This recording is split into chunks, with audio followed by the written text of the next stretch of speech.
This is the first time a talk that I've done has been followed by one like that.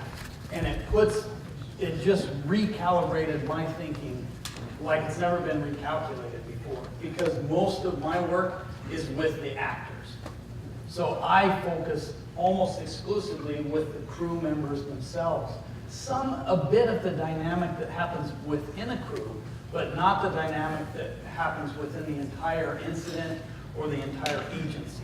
That's something that is extremely complex and is too far away from the muscle and the liver for me to specialize in. So I'm going to focus most of our attention on the human actor, the human element, and all of my work over the last, I think I first started thinking about fire as an avenue in 1994. When I first came to the University of Montana with Brian Sharkey pestering me saying, you need to get involved with the world of fire.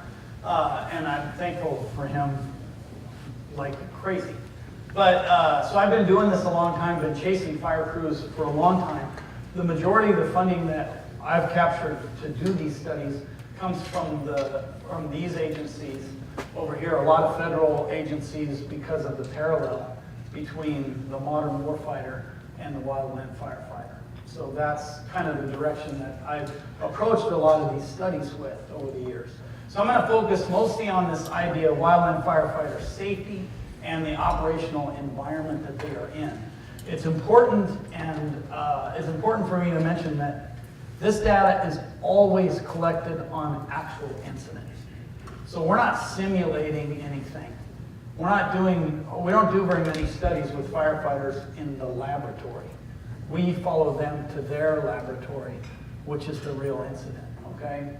Unlike, we're one of the only teams in the world that does that. So this is our lab at the University of Montana. We have some mobile facilities that allow us to go out in the field and collect these file samples or deploy any sort of physiological monitoring system, most of which don't work or easily broken. But we've used these trailers and this setup to collect a whole host of samples. We've collected a number of wildland firefighter muscle biopsy samples before and after a shift in that trailer. That's where that picture was taken in Montana. But we also do a lot of work. Whoops, let me go back one. We do a lot of work in different field environments.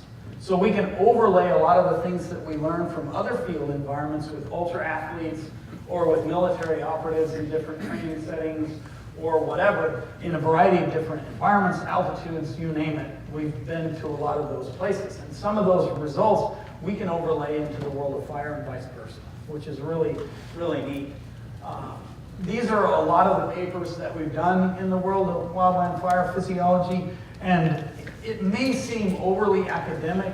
It certainly is to the operators, like hotshot crews and so on. It's a little bit overburdensome, I guess, if that's even a word, to send them a research paper. But I have a strong desire to put this original research into the literature. It's got to be in the medical literature, because when somebody goes down because of this, that, and the other, I want that literature to be the foundation that decisions and that policies get shifted around because of. If it's a published, peer-reviewed medical journal, it's got a lot more oomph behind it versus a simple technical report or brochure. So that's why we go to the trouble of publishing all this stuff. And we've done more operational physiology with crews than any other team in the world. There's a lot of work that's done in Canada and Australia, but they simulate most of it. Ours is not simulated. I mentioned that already. So, and then these are a bunch of papers that we've done. You can't read these, but if you want any of these papers, or if you're interested in any of this stuff, I can certainly send you the original papers. I would love to do that. But these are a lot of projects that we've done with ultra athletes that we can also superimpose on the world of fire. So what I want to do real quickly for our shift plan in my 25 remaining minutes is I'm going to talk to you a little bit about how the pack test aligns with the operational setting. Talk about initial season fitness as a safety issue. Environmental stress is a safety issue. and there's a big emphasis on heat-related injuries. I want to redefine that a little bit and give you some impressions of what really matters.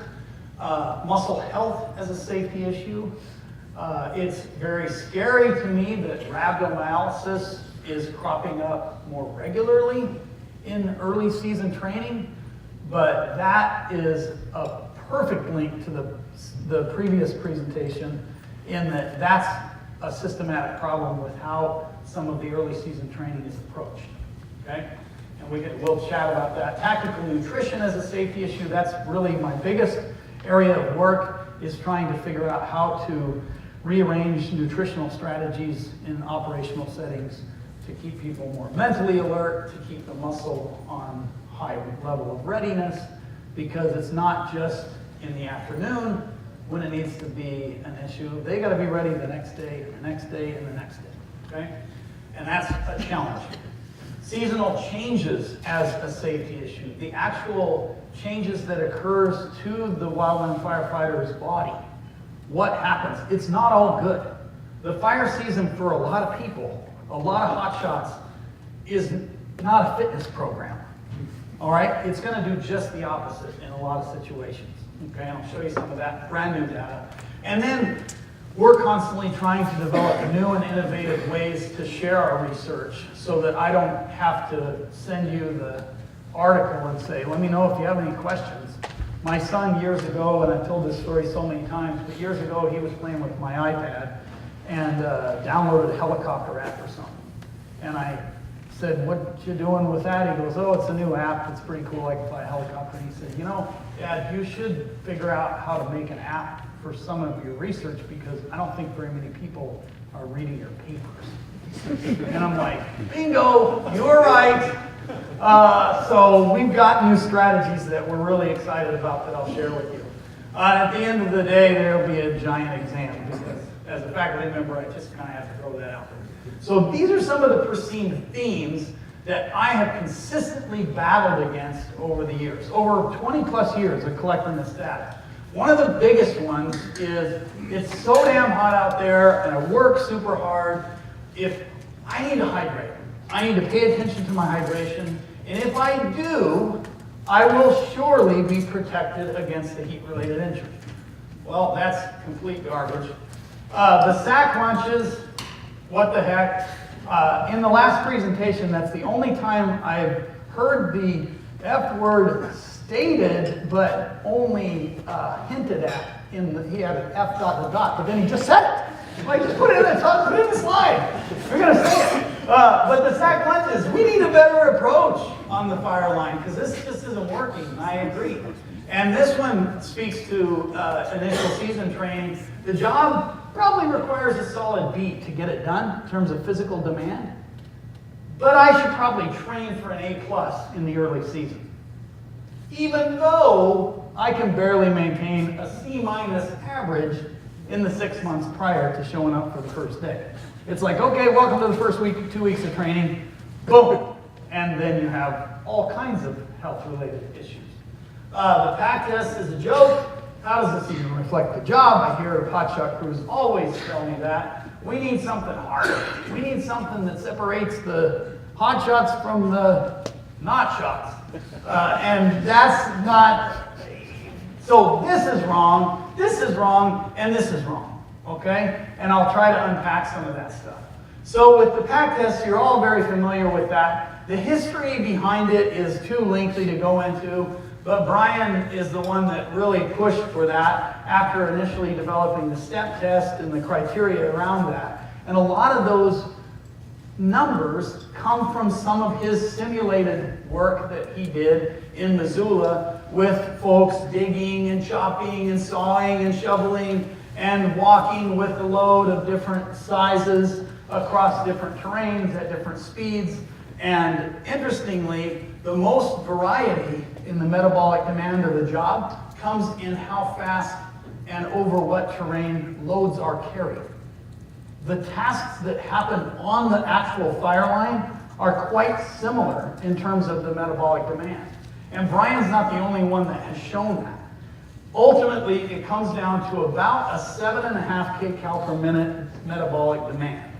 Okay, what the heck does that mean? Well, Brian's unpacked that and translated that to an oxygen consumption, which is right around 22 and a half. That's the overall anticipated metabolic demand of most tasks when they're done repeatedly on the fire line. Now that doesn't mean that holding the line or standing there on your shovel costs that much. That doesn't cost that much. And it doesn't mean that hiking into the fire line costs that much. When you're on the line doing the things that are done, that's the rough average. And that's what the pack test is meant to simulate. Okay? The pack test should not be and was never intended to be, and it wasn't designed as a performance test. It's not like, how do I get an A on the pack test? Well, if you go 44.59, you get an A. Because an A means you got the job. If you go 35 minutes, you get a dumbass award. Because it's not meant to be a performance trial. It's not that. It's, can I sustain the metabolic demand associated with most jobs on the line? 44.59, that covers it. Okay? It's not like, let's see how fast I can run a 5K. That's a whole different world and a whole different measure. Okay? But Brian's not the only one to show that. The Australians, with a lot of research in simulated laboratory situations and simulated fire scenarios, have shown the same sort of value. Yet in Canada, the performance assessment is exceedingly more difficult and designed very differently. And it's designed based on no data that I'm aware of that has been collected during actual field incidents. It's all based on thoughts and impressions of what the job requires, not on actual data collected on the field. At least the Australians simulated the real thing. And it's a much more aggressive test. So the metabolic demands of the job, this is a paper that MTDC, a couple of writers, or a couple of researchers at MTDC, Joe Saul and Joe Dimitrovich, put together, and then we helped with the processing of the data and the writing of this manuscript. This is just in review. Well, it's gone to another round of review for a journal called Wilderness Environmental Medicine. It's a really comprehensive paper looking at the metabolic demands of the job, mostly the hikes into and out of the fire. So they wore GPS systems. They had these wireless transmitter systems in place that capture core body temperature. The capsules are not that big. They're actually quite small because you adjust them as long as they're in the body, they'll tell us core temperature or body temperature theoretically, which is a little bit easier to tolerate than the standard way we do this in the lab, which is just a good old-fashioned rectal line. Wouldn't be popular on the fire line, I'm just guessing. So, and then this is a physiological monitor system that'll do heart rate and so on. Doesn't work that great, it's considerably expensive. But this data was collected over multiple seasons, and they've got a pretty big data set. And these are some of the numbers, a very large number of subjects here, 130 subjects overall, quite a few hot shots and some type 2 crews. You've got the ages and so on, that's not that important. We used the GPS coordinates to calculate the metabolic costs with some equations that the Army research teams had put together. And the overall oxygen cost for the hot shots and most everybody else for the hiking into the fire, look at that number, how close that is to what the pack test is designed to simulate. Pretty darn close, that's the average. There's a lot of variety.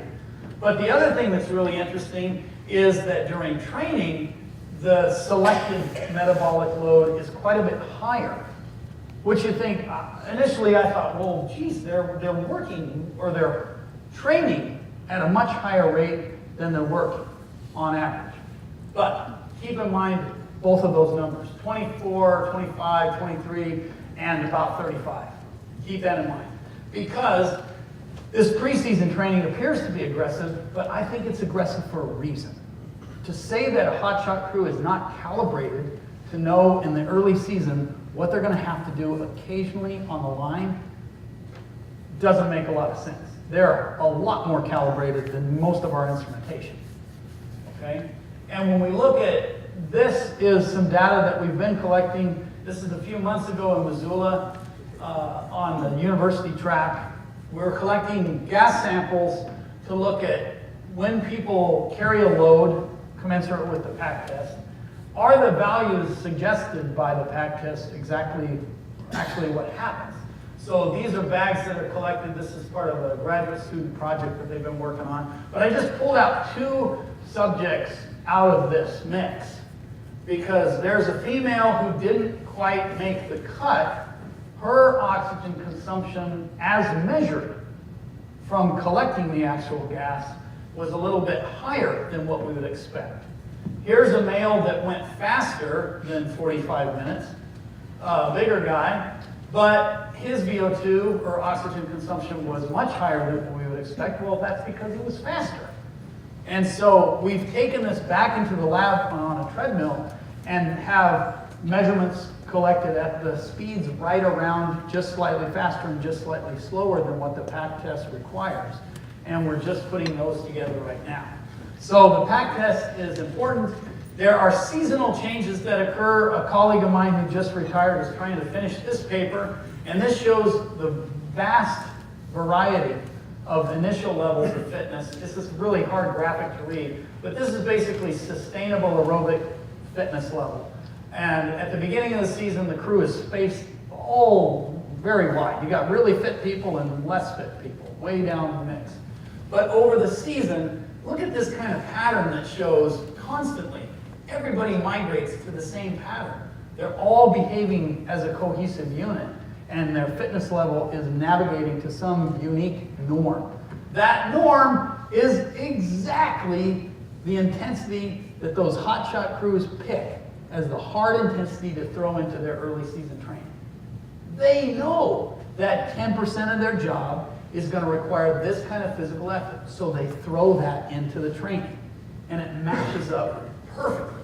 This is a great data set because it's a big group of people, and it shows this group adaptation that most physiological studies don't even bother. They focus only on the individual. So the less fit get more fit, the more fit get frustrated, and they're the ones that show a declining fitness over the course of the season. But they do navigate to the same number, which is pretty interesting. So, and that's that 34, which is pretty intriguing. So the other thing is this environmental stress is a safety issue. And heat-related injuries, yeah, they're a real problem on the fire line, because if somebody goes down with heat exhaustion, it's not a problem of an N of 1. Because if they got to get evacuated off the line, you got to, now a whole host of people are at risk. Because it's like, oh, great, we got to cut a place for the helicopter to come in, pick them up. We got to keep them safe. We got to medical treat this individual, and then it shifts, it throws a wrench into the whole operation. So in the world of heat-related injury, most of the time people think it's a hydration problem. And in the early morning briefings, constantly the message is, it's hot out there, you got to drink, you got to drink, you got to pay attention to drinking. Hotshot crews and most experienced firefighters know that. They know that, okay, the stuff coming off of my skin is coming out of my body. That means I probably need to replace it. At what rate? I don't know. You're not going to carry a scale and a graduated cylinder out on the line to get it perfect. It takes experience to figure out what that is. And we have measured that with stable isotope tracers to quantify how much water is coming into the system, how much water is leaving the system in a 24-hour window, to put some numbers to this. We've also used digital camelbacks with flow meters to look at drink patterns, drink volume, frequency, all that stuff. We've done that. But to give you an idea why I don't think this is that big of a deal, and that heat-related injury is coming from something else, in a 5-day window with hot shots, they lost 1 kilogram. Their total body water went down 1 kilogram. Okay, so they're 1 kilogram shy of normal. For somebody my size, it's about 50 liters. Okay? They're a little bit smaller, 43 liters down to 42 liters. So they're 1 liter shy in 5 days. Okay? But when you look at their 5-day energy expenditure, which we measured with these same tracers, and what the water budget is, in this group it was 7 liters a day. So to be perfectly in balance, they need to consume 35 liters. They consume 34 from all sources of fluid that they're taking in. That's pretty darn good in a 5-day window. They're doing a really good job. Now, they're not going to be stable continuously throughout the day, night, morning, day, afternoon, night. There's going to be some undulations. Well, during the operations, they can't keep up with the fluid loss, and they're going to go a little bit negative. But the cues that are often dismissed, thirst, perception of need, those kind of things, the really pretty awesome physiological metrics that we have embedded in our well-designed system, those cues are not to be ignored or to dismissed as being not adequate. You're never going to wear a monitor, Fitbit, chest strap, internal, external monitor that's going to tell you that you're less hydrated or more hydrated. Those will not work, all right? That ignores the complexity of our system. It's much better. So it's heat-related injuries are happening because of something else besides not drinking enough water. The football players in Texas that drop from heat exhaustion and die from heat stroke are usually well hydrated at the time of death. Same thing with firefighters, same thing with military ops. It's not a hydration issue. It's a heat-related mismanagement problem. So they're producing monstrous amounts of heat because of the large muscle mass that's involved in doing whatever they're doing. They're trapping a lot of that under layers and layers of gear, and in the process, they're retaining that heat, which we can easily measure in the lab. With minimal clothing on and a nice rectal thermometer in place, we can watch that heat production. And it goes up when you cannot keep up with it. You're producing it, you're removing it, the removal happens much less than the production. You can't, the body's not a radiator. The body's not an air-cooled 1971 VW bus either. You can't pour enough water into the system to manage the temperature. It doesn't work that way, because that doesn't slow down the metabolic heat production. The best part about the water break for these football players is usually the break, because the metabolic rate is here, now they take a break. Now it's here. When it's here, heat production is high. When it's here, heat production is low. And as a bonus, there's something cool to drink. So we've done this over and over and over. So these numbers are part of several different studies that we've published, and we have 56 subjects over 2,500 work hours. So these numbers of about 7.5 liters in a 24-hour window are not just a suggestion. This is what's actually happening on the operational line. In one situation, we had a heat-related injury occur on a fire. It was a heat exhaustion case. It had nothing to do with the study that we were doing. It was a drinking behavior study. But this individual, we had a core temperature sensor in place. We had some other monitors in place. We had this computerized camelbacks. So here's this core temperature throughout the day, and you can see it peaking out at 40.4 C, which is hotter than the body likes to be. It's not irregular to see that number in a 5K or a 10K, but they're wearing different clothes, and they're able to offload the heat a little bit better. This was a very hot day, but they did this person did what they tried to do to compensate was drink and drink and drink. In these 2 hours prior to that, there was about a 2.5 liter fluid consumption, which is a very aggressive drinking pattern. Anything over a liter an hour is very aggressive, and you're not likely to maintain that for more than a few hours. Okay? If you do, you're at more risk than not drinking enough, because you're most likely not going to balance the electrolyte intake and the water intake, and you're usually going to overdo it on water. And hyponatremia, or water intoxication, is far more deadly than, oops, I'm a liter shy today. Okay, you can catch up. And that paper showed his work output was the real culprit. So his work intensity was exceedingly high, the highest we've ever measured in a firefighter, out of hundreds and hundreds and hundreds. And his work output was unusually high, and we think that's what led to this exhaustion.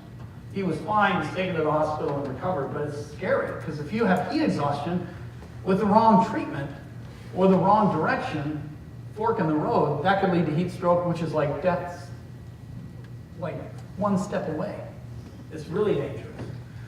Okay, what about muscle health? Pre-muscle health as a safety issue. Rhabdomyolysis is cropping up more than we would like to see it. And it's not just to be blamed on CrossFit anymore or whatever. It first showed up in the London Blitz in the 40s when people were surviving being crushed under the rubble from the bombing, only to die days later due to kidney failure.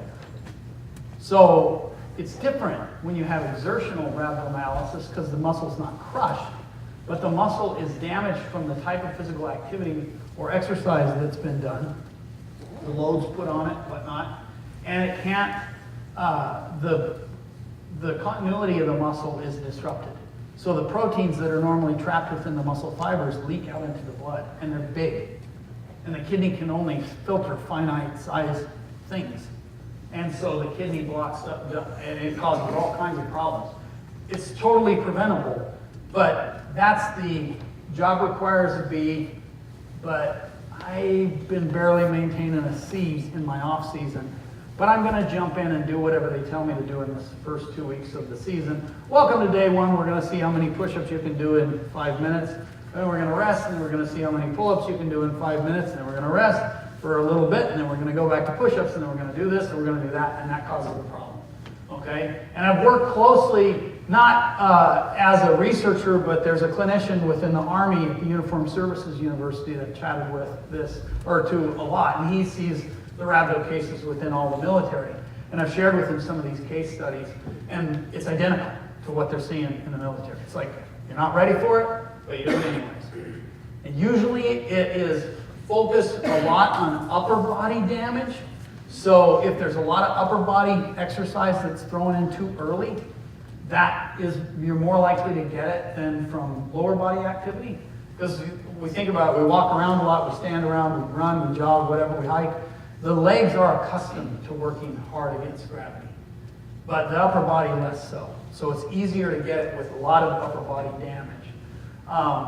And it's a big problem because it causes damage to the muscle, which is initially just determined, or it might look like soreness, but it gets much more aggressive than that. And kidney failure can happen, and that's a big problem because it could lead to dialysis and it could lead to the need for a transplant. So it's bad. So how do we even work with this group? I call you guys tactical enduro, ultra enduro power athletes. And sometimes you have to, it looks like you have to fight wolves. So it's a hard group to figure out how to take care of. But in the world of tactical nutrition, which has become my latest push, because I'm spearheading, I'm like a one-man show trying to spearhead an effort to tackle the catering contract and to make that better. Maybe I'll be able to have a little red hat that says make the catering contract great again. I don't know if it ever was great, but maybe we can make it better. And hopefully it becomes evidence-based, because we've done lots of research taking muscle samples for crews, from crews, for crying out loud, before and after the shift, to easily show, well, MREs doesn't do it. That's not a good choice. And just because one of our papers suggests lots of food components need to be deployed, that doesn't mean give them more candy bars or more packages of the orange crackers with the peanut butter in them. And say, here's 12 of those. Ruby says give 10 feeding episodes during the day. Here you go. One of them's raisins, one of them's this peanut butter cracker, one's a payday because the other candy bar's milk. Oh, we've thrown in a lovely Cliff Bar because that's kind of high tech. And you'll love it, it's carrot cake. Well, all that's fine and good, maybe one day. But when I talked to crews just a couple weeks ago in California, some of those Northern California hotshot crews were on an incident 140 days out of the operational period. It's like, how many freaking Cliff Bars are they expected to consume? That's not a good process. So we have done doubly labeled water methodology, which is the gold standard to measure energy expenditure in humans and animals. We've done that, so we know what the energy demands of the job are. It's not just that simple, though. This provides the foundation. And we see a massive range from about 3,500 all the way up to almost 7,000 calories periodically in a day. Okay? In France, only one athlete gets to wear the yellow jersey. All firefighters get to wear a yellow jersey. And so their feeding needs to match the tactical enduro power athlete that they are. Okay? And there's massive amounts of safety that can be built around feeding them the right way. Because we've done studies with MREs, we've done studies with first strike rations, we've done studies where we've manipulated hourly feedings, either liquid or solid. And it's not that critical to be like, oh, we got the perfect thing. There is no such thing as the perfect thing. It might be the perfect thing, but they will get sick of it. Because you can't make a flavor that they love all the time, unless we can come up with a food bar that tastes like chewing tobacco and coffee. Maybe it could be like half and half. Like in the morning, I'm going to have this. It tastes like coffee. In the afternoon, or in the later morning, I'll have this, because it's got a wintergreen flavor. And I can swallow it and not get sick. The key is increasing the number of eating episodes. We know that's very important. But what that speaks to is the diet and the offerings have to be diverse. Okay? And I know you guys love the sandwich so much. I know that's your favorite thing in the lunch. But at a meeting similar to this, one person said, it would be so great if they could just cut the sandwich into 4 pieces. And I'm like, that is such a brilliant idea. It makes the sandwich that much more manageable. But then, you know, the caterers are going to say, well, we can't do that. Somebody's going to lose a finger.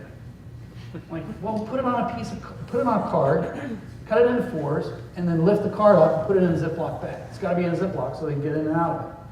They take one of the sandwich parts away. There's a little message underneath that sandwich block. It's like a minute for tactical nutrition safety. Here's how to eat. Here's how to recover. Here's how to do this. Here's how to do that. So they're unveiling these like secret, I don't know, like fortune cookies every time they take some food bag out. And then you've got a whole lot of real estate on the back of the card. It's like trade with your friends. There's 20 different kinds. Things like that, ways that we can get the message out, are going to be integral to me when we tackle this catering thing. So we've done this study. This is the last thing I'll show you. Seasonal changes, and we did this in Alaska with crews, hotshot crews there, and some crews attached to the University of Alaska Fairbanks. Influence of wildland fire operations on fat tissue, skeletal muscle, and blood. Lipids. This is where it goes in the wrong direction. Because these guys were operational for about 63 days, plus or minus 10 standard deviation. This is the last season. Not a giant sample, but these are really expensive techniques. So they have a full body MRI. So we full body MRI scanned all these guys, men and women. Mostly because we were focused on 2 areas, only one of which we looked at. Cross-sectional area of the skeletal muscle in the thigh with an MRI. That's like the best way you can do it. Okay, it's not like a skin fold. It's not like any sort of monitor on the outside of the body. It's an MRI. So we did an MRI and we did a DEXA scan, which is a whole body scan to look at fat distribution across the whole body. In the MRI, we also have intrahepatic fat that we haven't started to look at. What happens to the fatty nature of the liver? We don't have that data yet. But body weight goes up, fat mass, both in the arm, the total, the leg, around the gut, visceral fat, that goes up. That's not good. It's not normal adaptation to training, but that's what happens. There's no change in the arm total or the leg lean tissue mass from this scan, which is the DEXA scan, and the MRI shows no change to the skeletal muscle in the leg. So and the total cholesterol goes up, and the low density lipoproteins goes up. These are in line operators. Wouldn't it be interesting to do this study with management teams? That's scary, because here's the same diet, here's the same sec lunch, here's the same food. You don't have time to exercise. Too bad. You're stressed. Your sleep patterns are sucked. All these things, it's bad, all bad. So these are issues that we've never done over seasonal. There's lots of things that could lead to this. My initial gut reaction is diet, but it could also be sleep issues. It could be smoke issues. It could be a whole host of things. And my time's up, so I'll skip through this stuff. I want you guys to take a listen to some of these podcasts because we started to do some of these more and more. So all you have to do is Google On the Line Podcast for Wildland Firefighters. You'll easily find it. You can find it on iTunes. If you don't use iTunes, you can find it on this website. That website pops up on Google, so you don't have to write it down necessarily. We've done about 8 or 10 of these. The very last one we did was with John McClain, which was awesome, to just have a conversation with John McClain. And I've known him for a long time, since he wrote the Storm King Fire book, and I've done some stuff with him, but we never collaborated on anything. So this is really, really neat. The idea for these is that it takes all the bits from the papers and it puts it into a story. It puts it into a conversation. And my goal is to hand these out, and crews in California are doing this, and it just gives me chills. I don't get that kind of feeling when somebody says, oh, I read your paper.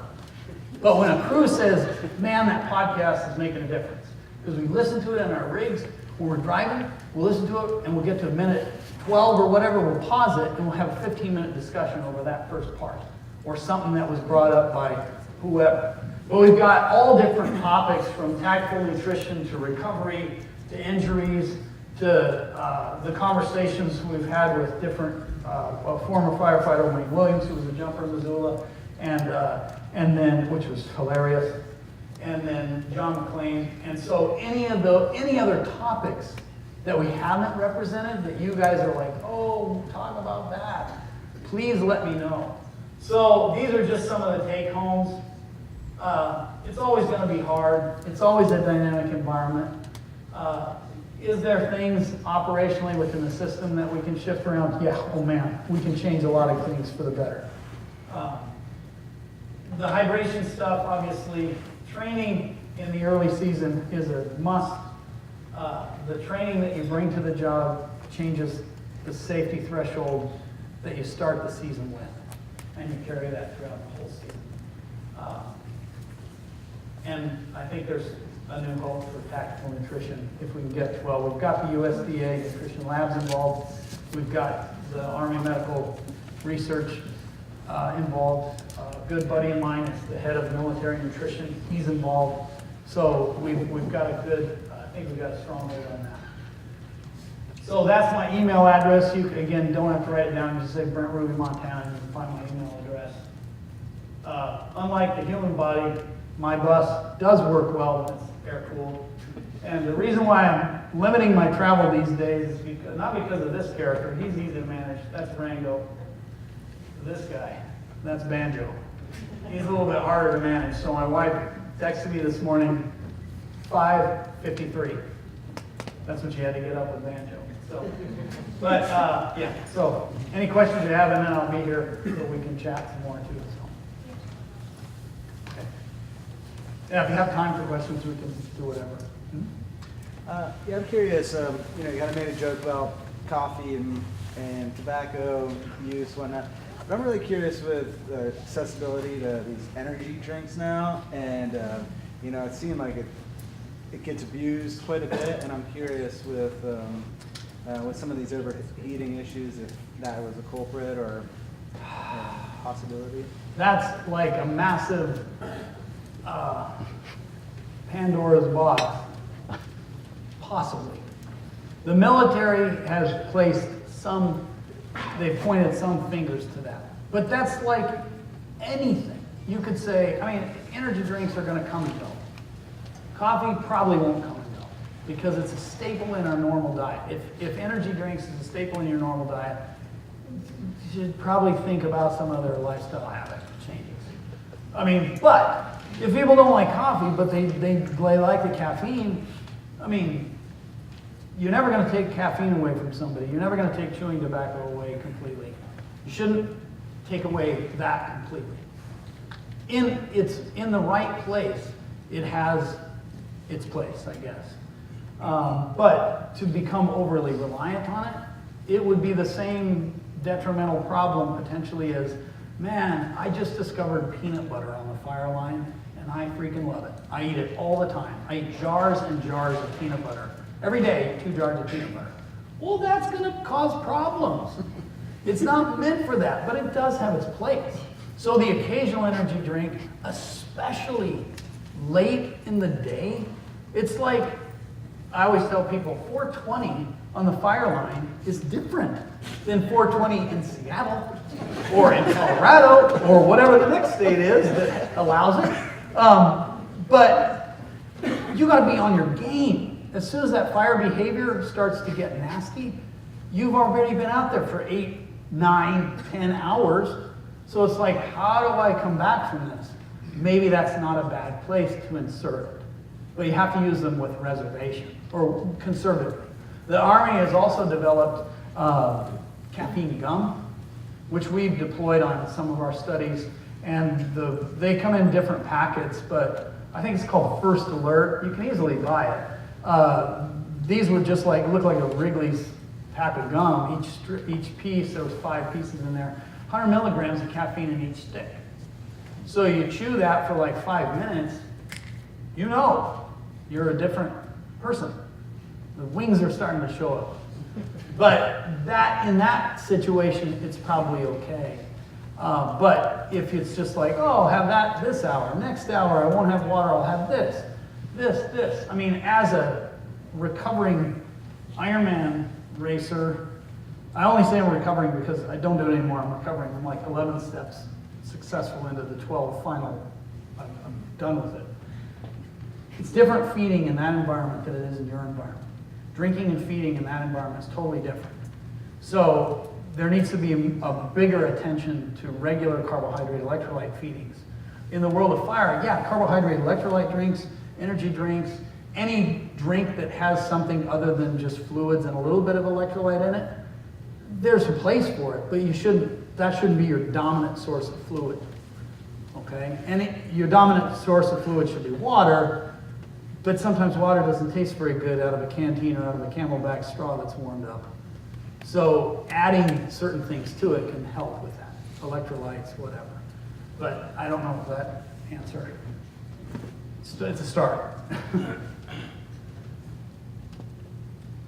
Yep. I know at least in Massachusetts there's been discussion, not every agency has to be a WCB and stuff. So I'm curious, with those system risks, and there's been a lot of write-ups of risks associated with the PAC test. You show the PAC test is nicely representative. But I'm curious about what you might have on how the system risk relates to the efficacy of the PAC test as that's. Yeah. Are there deaths that happen during the PAC test? Yes. Are there injuries that happen during the PAC test? Yep, there are. What's the rationale? Is the PAC test causing that? No. It's the C+, C-, D-, F physical activity patterns that the person has self-selected leading up to the PAC test that causes that issue. And that's a huge problem when a large percentage of the workforce is seasonal. There's you're gonna pay them to be active during the off season, they have to choose that. Hotshot crews do a darn good job of, they're frustrated by the season because the season is a decrement to their fitness. And it takes them all off season to get back to where they like to be. And then the season tears them down. But the PAC test is not meant to be hard. It's not meant to be hard. But as soon as you throw 45 pounds on and the wrong shoes and a tough surface, it's difficult. So we're trying to develop some simple techniques that, or I don't know if it's an app, maybe it will be, but we're trying to develop, okay, how old are you? 35. Okay, you're gonna need to take the PAC test. Why not pick up a pack now, in February, in January, just walk a mile with it. Use this app that comes with a heart rate monitor. Maybe that starts to get too technical. But at 35, with a heart rate monitor, walk and clamp your heart rate at a certain level. Well, how long does it take you to walk the mile? Don't walk faster. Keep your heart rate at, let's say, 135 or 130 or whatever. Well, I walked it in 17 minutes. Okay, here's step 1. Here's step 2 to get you better and better and ready and ready. But if you pick up the pack in the early part of the off-season, earlier part of the off-season, or pre-season, and do that, there's checks and balances that you can capture. And with those checks and balances, there are systematic suggestions that we can use and deploy to say, here's how to train for it. Looks like you're good in terms of your aerobic fitness, but think about this, think about that, think about that. It's not quite machine learning, but we're doing some things like that for some military training. And that, we've been thinking about that for a long, long time. We built a prototype app that uses pull-ups, push-ups, sit-ups, and a 1.5 mile run. And based on the initial results from that, it spins you off in one of many directions on how to train to get better at doing push-ups, pull-ups, sit-ups, and a 1.5 mile run within X number of weeks. Okay. Well, the Foresters doesn't have such a test. The BLM has some fitness challenge, which is basically that. But none of those other things are official. The PAC test is the only official hiring standard. And so developing an early season simple assessment. So you don't go out and see if you can do the PAC test now. Just go out and carry a pack for a mile. If you go out and carry a pack for a mile and at this heart rate and your speed is this, we can send you in lots of different ways to help you be better. We have a bunch of data from that PAC study that we've just finished that we're working on.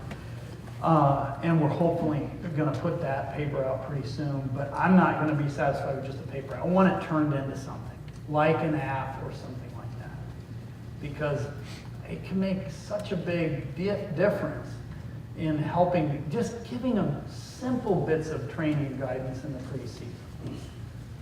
So, all right, thanks. And I'll be around the rest of the day.